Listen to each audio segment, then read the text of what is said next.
All right, it's Adrian, the recovered type 2 diabetic, and I'm excited. We're almost there to go live. I don't know what's going to happen here. We got to wait about another 60 days, I guess.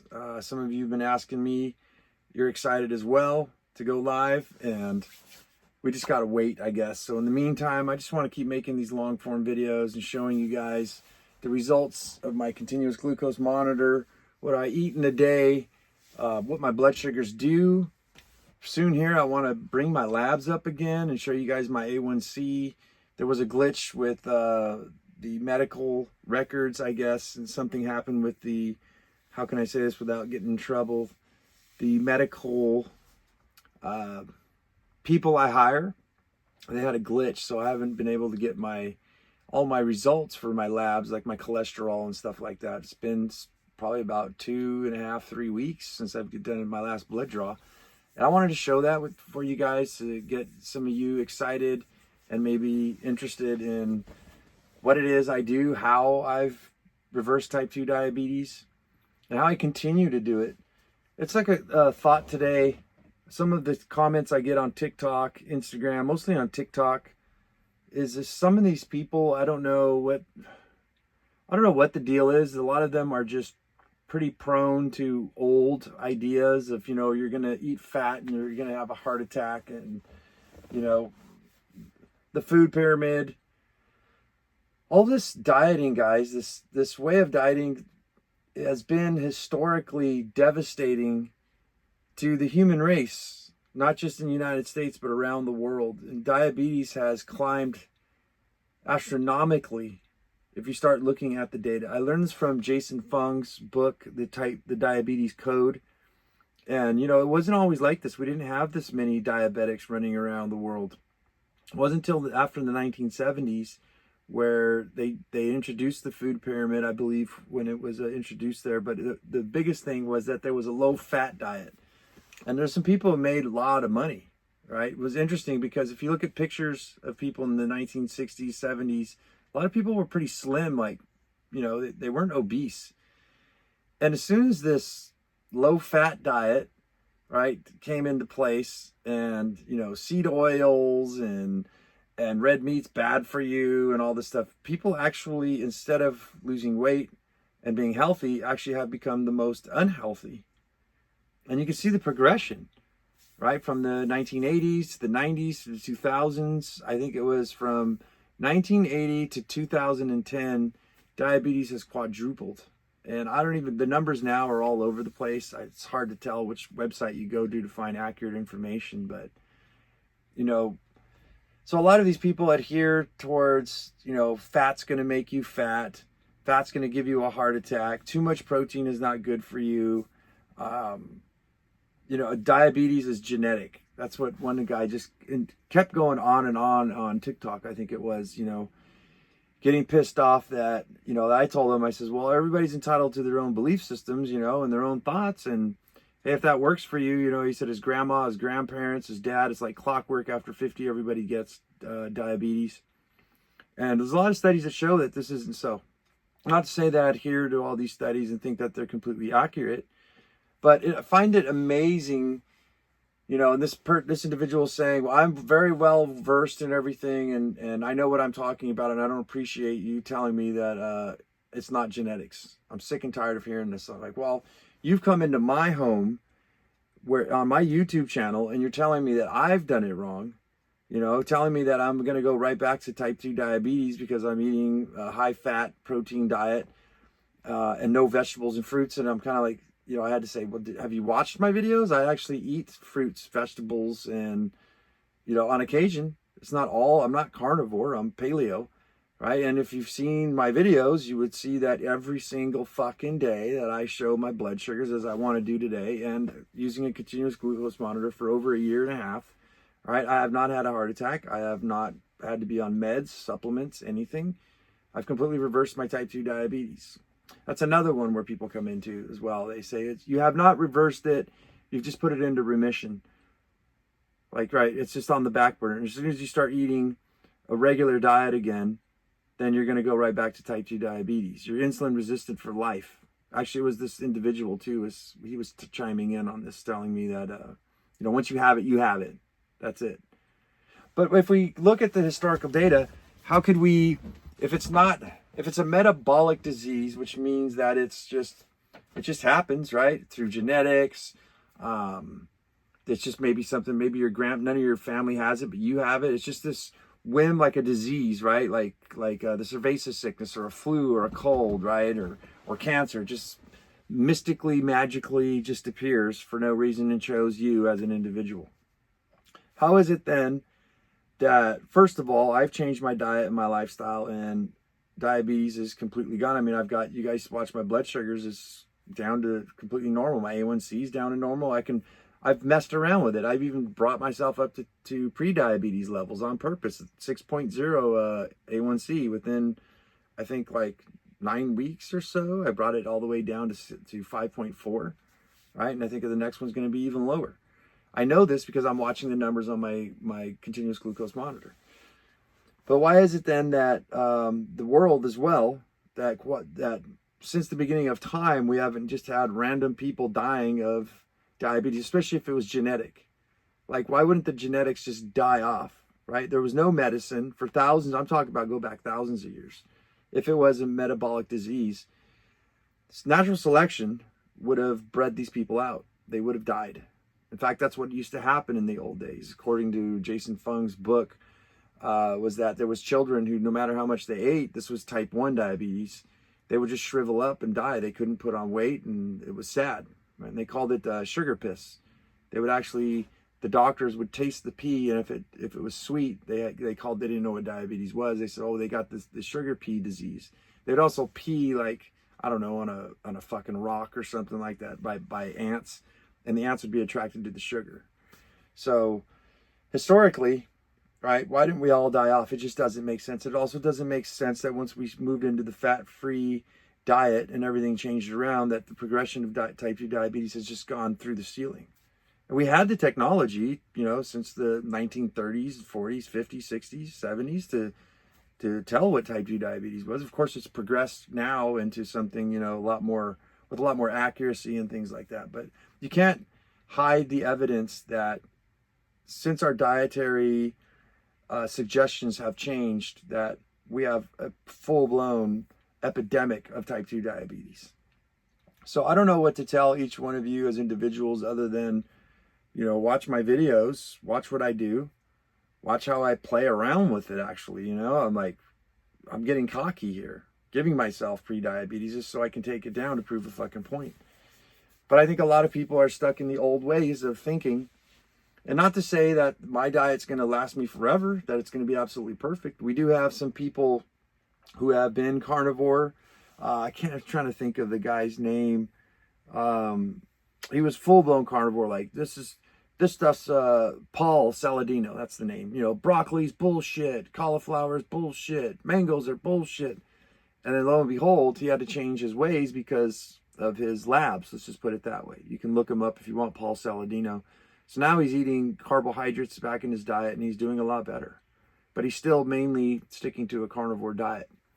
So we have a lot of people who are trying things, you know, and only the future will tell.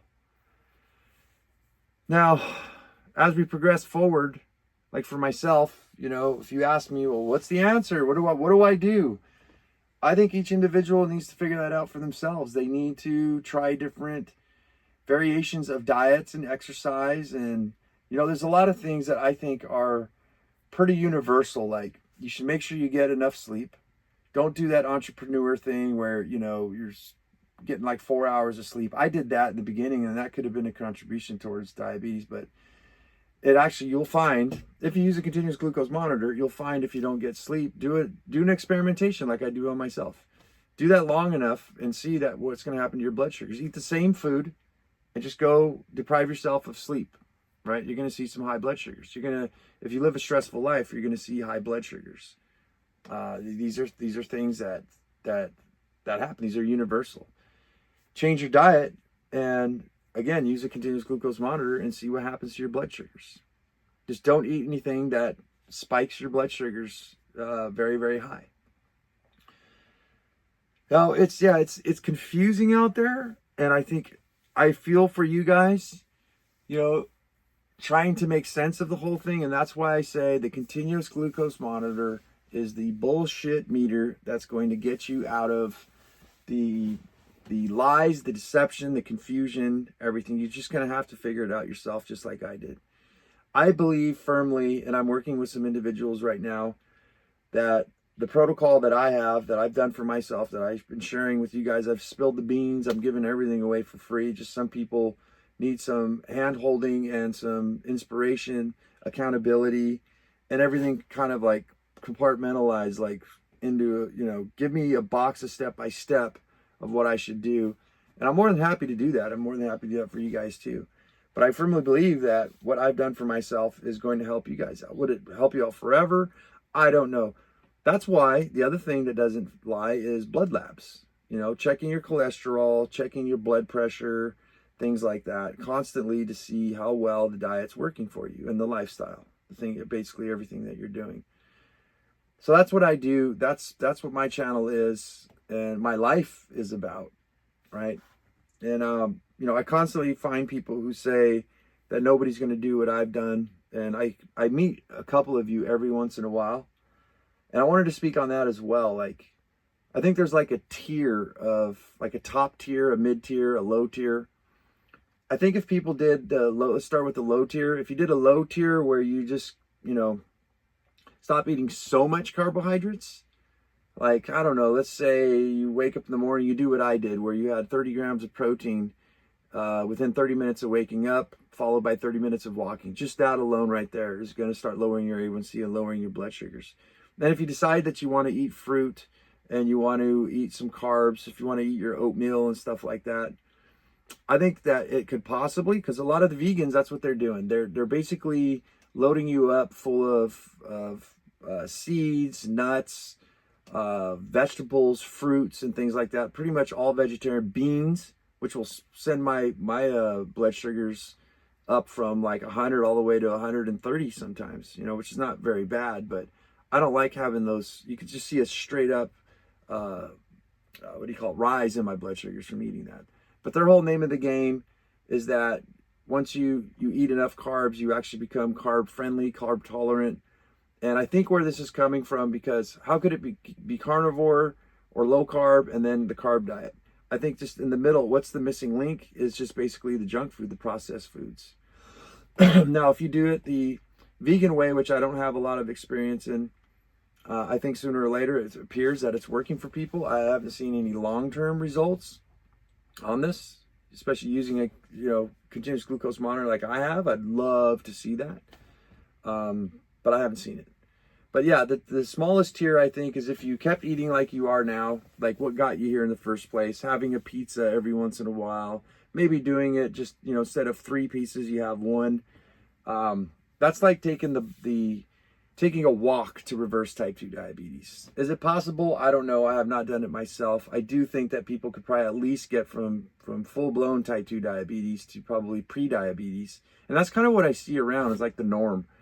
I see a lot of people don't want to give up a lot of that food. And they're not quite type 2 diabetic anymore. They're just insulin resistant still. And their blood sugars are spiking and everything. A lot of them decide to use meds and supplements and things like that, but they never really get down like to the nitty-gritty optimal range. But that's very fucking difficult to do. Now there's a mid-tier, I think, where someone could start doing exercise, going full-blown carnivore or full-blown low carb, or even possibly vegan. Again, I don't want to speak about that because I don't know too much, but they'll go all that, and then they're going to have a lot of cheat days, right? I'll have a soda, maybe like weekend warriors, right? On Saturday, I've met a few people that way where they're like, on Saturday, I just eat whatever the hell I want, and then I just take a break. That's fine too. I ask though, wear a continuous glucose monitor and let me know how that shit's working for you. I think those people, they are going to bounce from around, from a lower A1C where they're out of the woods of type 2 diabetes into pre-diabetes.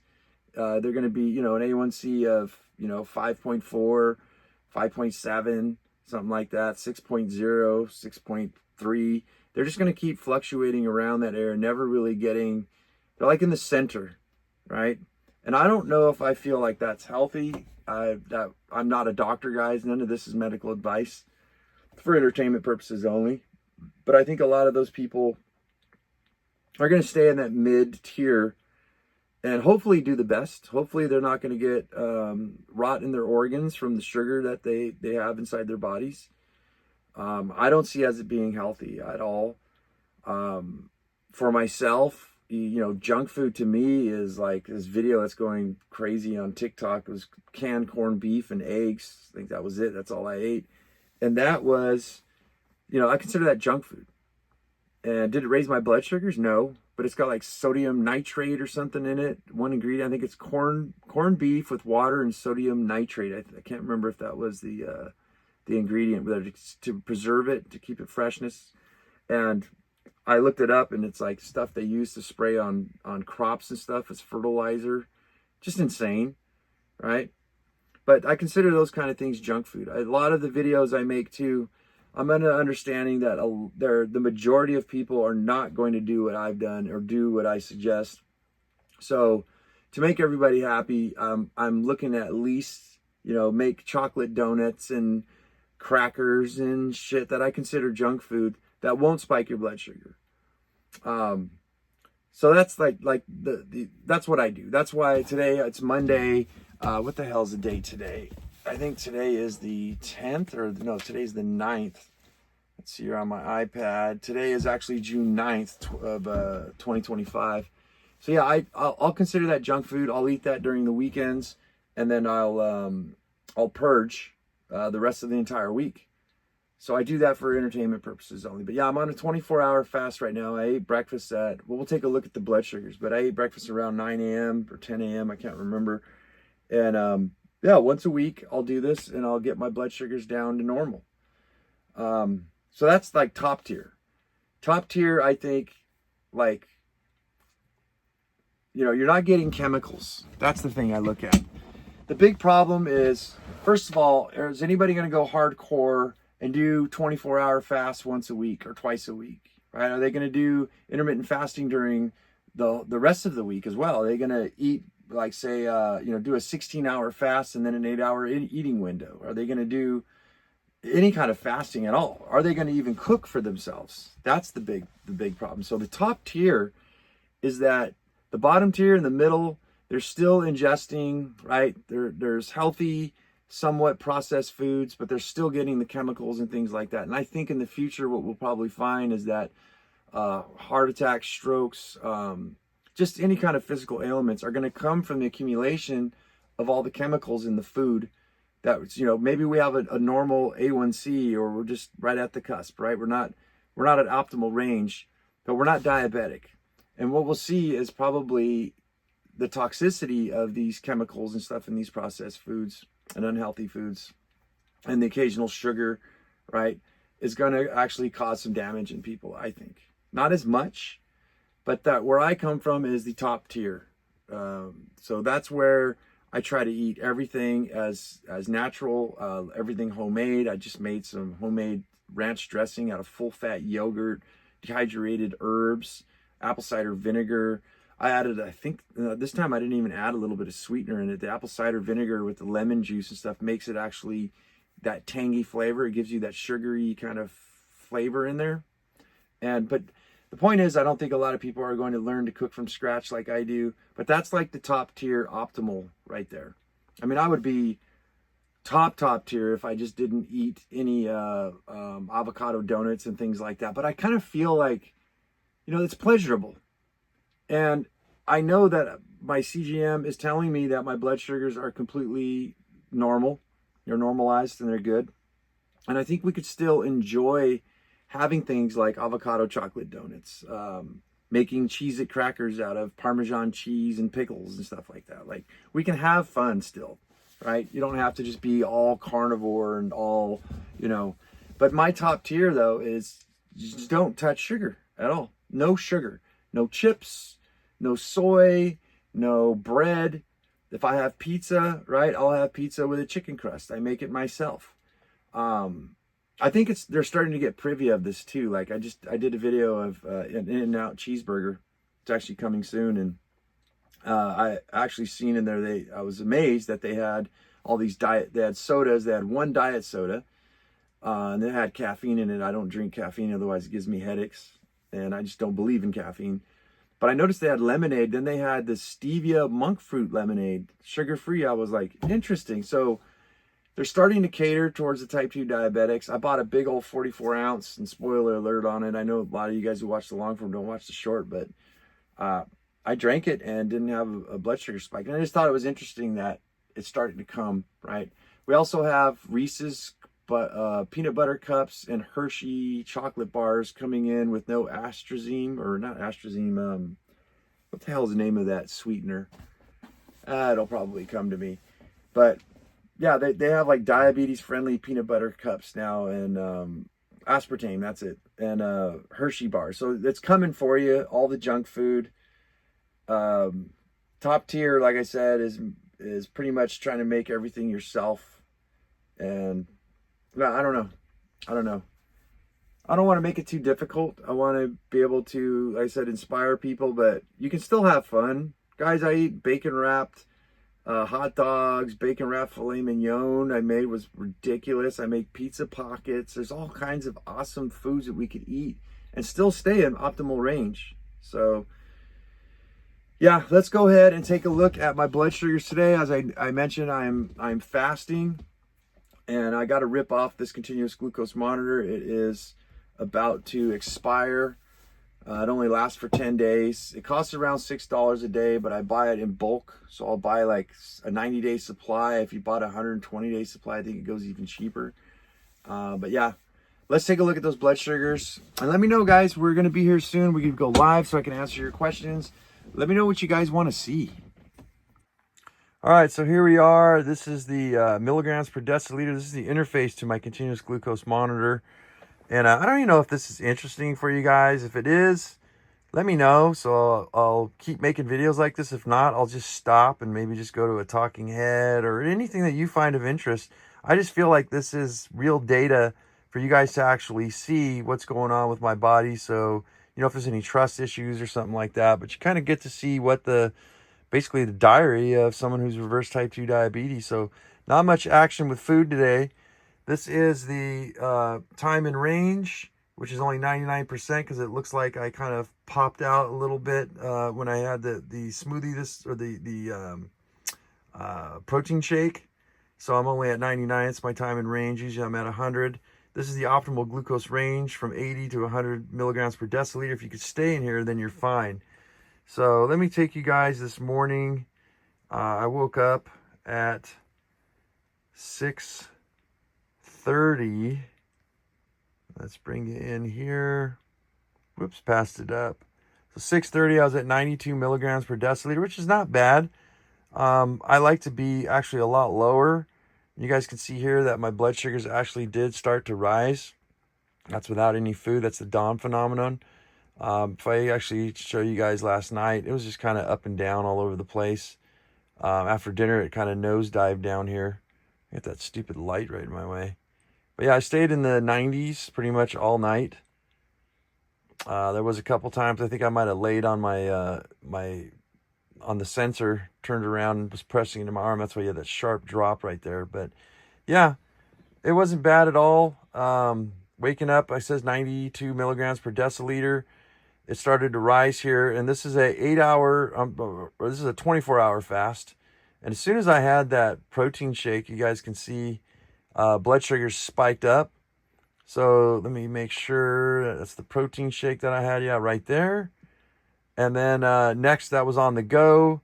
Also on the go was my burger, egg, avocado. That's supposed to say salsa, but it says Tulsa. So I had that right away. And for some reason, I couldn't really eat the whole thing. That's about a half a pound of burger with 4 eggs, some salsa, and a whole avocado. And I just couldn't finish it. But yeah, it took me up pretty high for my standards. But as you guys can see, as the day wore on, didn't do much. I was doing editing and stuff like that today. And I think I was leaning on my sensor right here again. Every time you see these dips right here, that's me leaning on the sensor. But yeah, this is called the pump and dump. I did not eat anything today at all. We are at what, 7:30. I got to rip this continuous glucose monitor off, put a new one on, so I wanted to film this before I did so. But yeah, as you guys can see, as the day wears on, just less and less sugar is basically evaporating from my body until we sit right now at 84. So there's a couple times I'm dipping into the 70s over here. Looks like just as of recent right here. So it's going to be interesting to see what happens overnight. I am putting a new sensor in, so I don't know. Usually it gets all wonky. It has to dial itself in. So we'll see what that new sensor looks like tomorrow and go from there. But that's the day. This is a 24-hour fast. This is a pump and dump. Because optimal, guys, I want to wake up with a fasting blood sugar of like 86, like somewhere in the 80s to low 70s. That's optimal. A lot of people, you know, it took me a long time to figure out what the optimal was, but someone without type 2 diabetes is usually in their optimal health is going to be around the 80s to upper 70s. You know, and as I always tell you guys, if you're 99 and below, you're considered by the American Diabetes Association safe from type 2 diabetes. If you're 100 to 119, you're considered pre-diabetic. That's when you wake up in the morning, your fasted blood sugars. Where are we at? 411, 630, right? I woke up at 92. If you're at 120 and above, you're considered full diabetic. So that's the name of the game. Let's see. You know, I'm always playing around with stuff, especially for you guys. And we'll see you guys tomorrow.